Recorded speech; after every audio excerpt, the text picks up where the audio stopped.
Hey, gang, I just want to drop a quick note here. People are blowing up my phone asking me what happened at the Capitol yesterday, what was the outcome. At the end of the day, the state of Connecticut lost its religious exemption for children going to school and adults. It's not just children, it's adults going to school, which means moving forward, you have to be fully vaccinated or medicated. Whatever shots they want you have to comply or you can't go to school.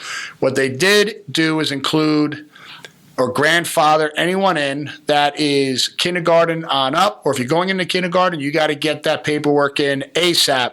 Otherwise, in the state of Connecticut, if you're going into college, if you're kindergarten, preschool, high school, you're not allowed in school in Connecticut. About 98% of the kids are fully vaccinated in the state of Connecticut, so what's the agenda? I don't know. I'm not in these guys' heads. I can make assumptions, but I don't like to assume. But at the end of the day, the fight's not over. So over 10,000 people showed up at the Capitol yesterday. Over 25,000 people signed up to testify. And they only got to a couple hundred to testify, and they cut them off after 24 hours, so the people didn't get their voice heard. And they were basically laughing at the people outside the building yesterday, sitting up on the second floor, drinking wine, wearing a mask, laughing at them. So these are your leaders. These are the people you voted into office, and blindly people go in and just pull down, whether they're Republican, Democrat, they don't really care. They're just voting a party line. I'm here to say it's time not to vote party lines. Religious, spiritual leaders, here's the deal. It's your time to show up and show up big, okay? You didn't show up yesterday. Some of you did, some of you didn't. And, as a spiritual leader, they laugh at the religious thing right now. And I was just talking to a patient who was talking about the woman who fought to take God out of schools and the Pledge of Allegiance out of school because it had God in it. And once it got passed, months later, she disappeared. They said she committed suicide. She was gone. So she was a Fruit Loop in the head.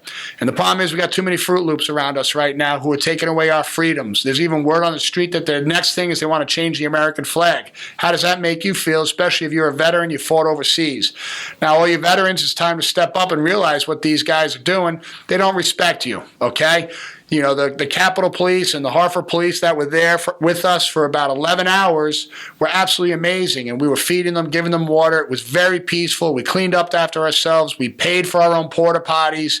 We were human beings, loving, nurturing human beings, just fighting for freedom. And we got laughed at. We lost this vote. And it's not over. And the Capitol Police and the state troopers, everyone was asking us what was happening. They couldn't believe it. And the conversation was, the same people upstairs that are taking away our religious freedom in the state of Connecticut are the same men and women that voted to defund the police. And we see what's happening in neighborhoods in Connecticut now. And there's a big exodus of police officers. We don't have enough state troopers. We're heading towards a state of crisis in this state of Connecticut. So people are asking, is it time to move? What are we doing? Listen, it's not over. This thing can get flipped. It can get turned. We got to get a strategy, get the right people in office.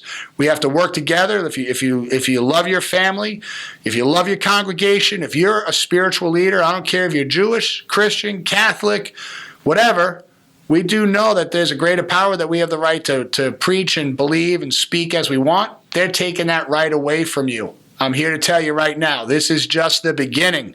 And if you sit back because you don't think it hits your home yet because your kids are grown up or you don't have kids, it's going to because you're next.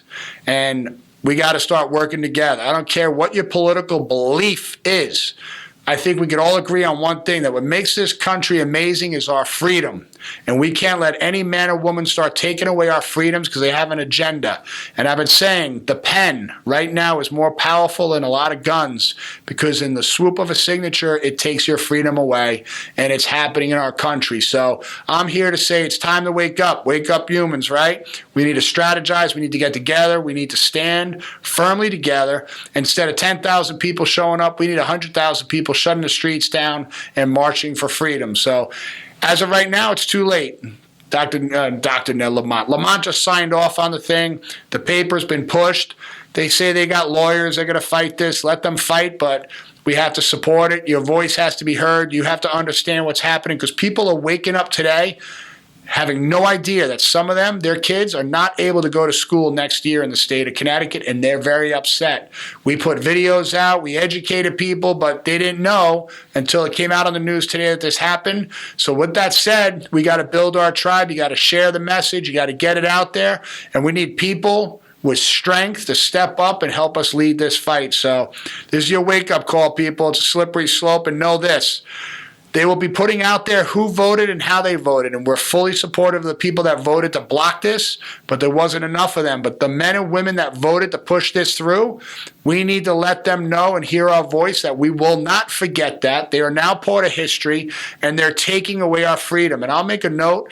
There's a picture of the man signing off on the whole, legislative thing today, and he's got a Norman Rockwell painting behind him, which is pretty ironic because Norman Rockwell had the 5 freedoms, and freedom of speech and religion was one of them, and this guy just took it away, all right? And his minions took it away. So you got a choice right now, and I say our choice is to step up and fight. So join the fight, get your friends involved, educate yourself, and let's have an educated conversation so we can understand where we're going moving forward.